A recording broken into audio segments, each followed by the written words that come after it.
OpenLine. We are talking about the marijuana ordinance that is before the Metro Council. We have a sponsor, others up here.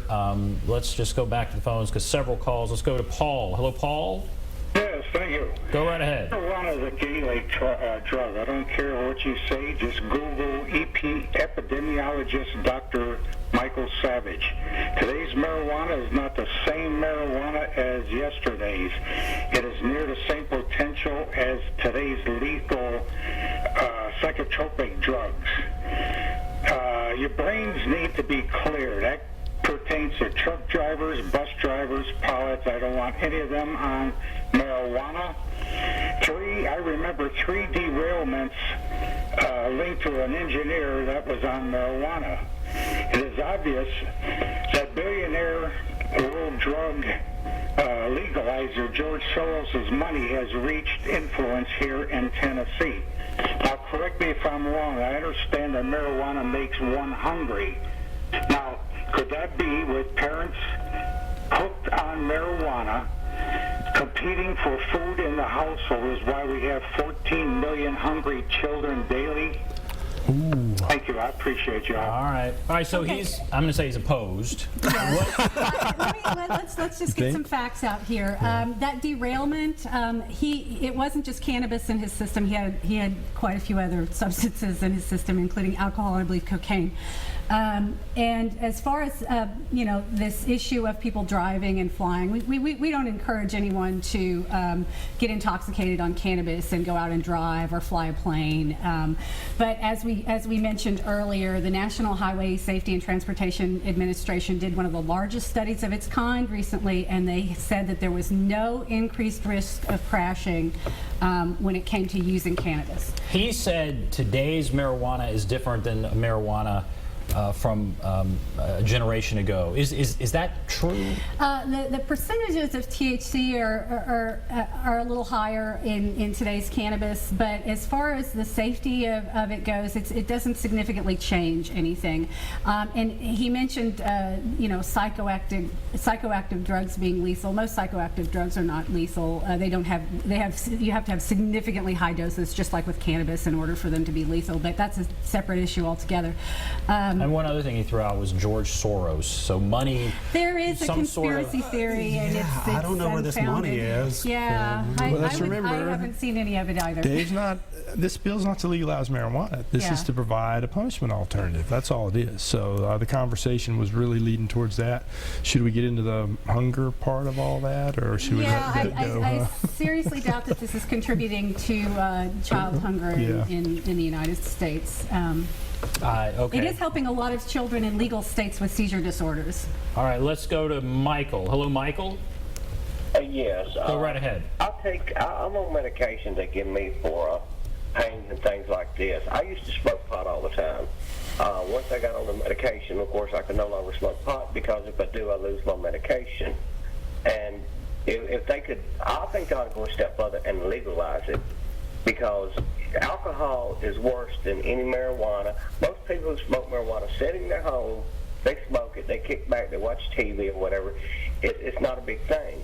But if they could legalize marijuana, I could have it. I'm on oxycodone, 30 milligrams, 4 times a day, where I can smoke pot and get off that. I'm dependent on these oxycodones. If I don't have them, I get sick. If I go without a joint, I don't get sick. But yet, I can't smoke it anymore, because if I do, then I lose my medication, I go to jail, and take the risk of going to jail, and running a lot of things in my home. And there's no need for that. I should be able to, at least medicinally, they give me some stuff called Marinol, which is nothing but THC. Yeah. Well, all right, I appreciate that. Because it's THC, insurance won't cover it. It's $700-something for 30 pills. I can't afford that. Okay, we have not a lot of time. Yeah. There's a lot to unpack there.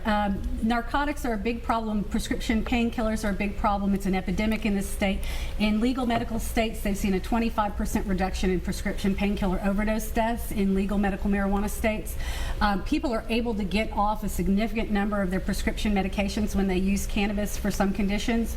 We're seeing it literally save people's lives in legal states. So this man has a very important point. People don't want to take these dangerous dangerous narcotics. They want a safe, natural alternative to these dangerous pharmaceuticals. Let's go to Dorothy. Hello, Dorothy. Hello, how are you? Fine. How are you? I'm okay. Go right ahead. Okay. Now, from what I can hear, cigarettes are so dangerous for the lungs, which we well know. You smoke marijuana, it has a liquid to it. That's dangerous for your lungs. It alters your thinking.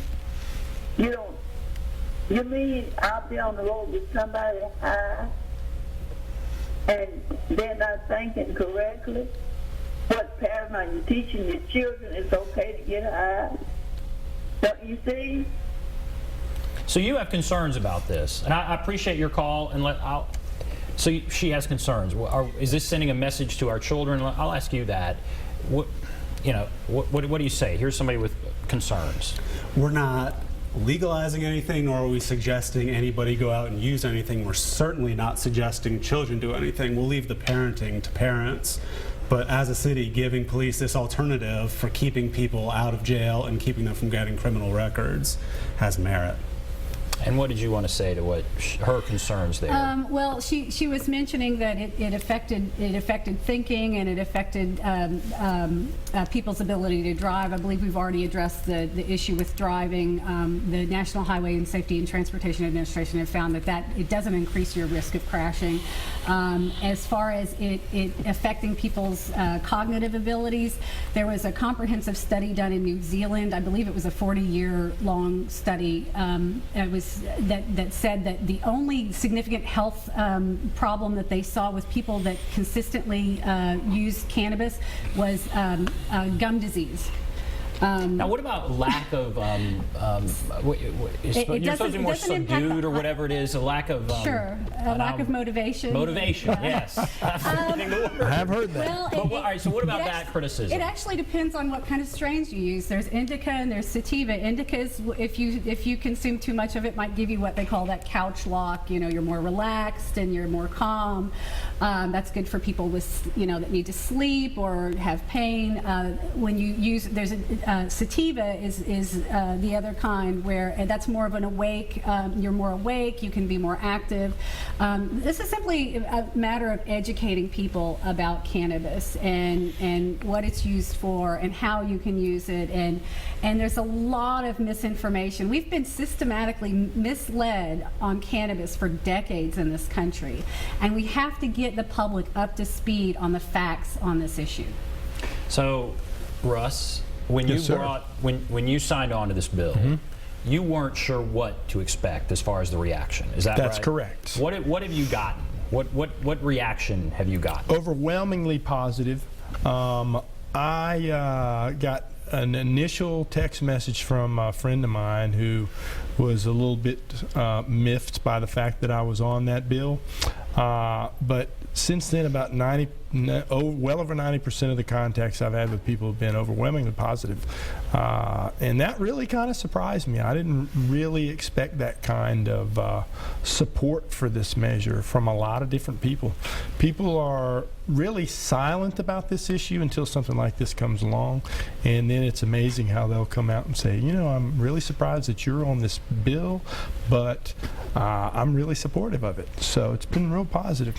And it's interesting, when many of the calls tonight were supported, we had some that were not, but the conversation with your bill, it immediately leads to legalizing marijuana.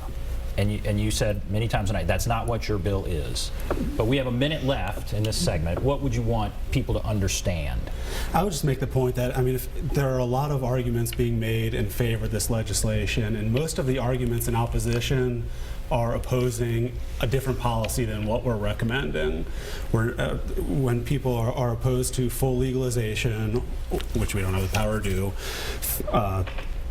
suggesting that we want people to go out and drive or do anything like that, which none of us does. This is sound policy to give law enforcement the discretion, the tools they need to help out our city, and it's a road that I hope we're able to go down. All right, so we are going to take a break, come back, wrap everything up, and I'll just get a sense of where it is before the council and the next steps. We'll kind of do that in our final segment. Take a break, be back right after this.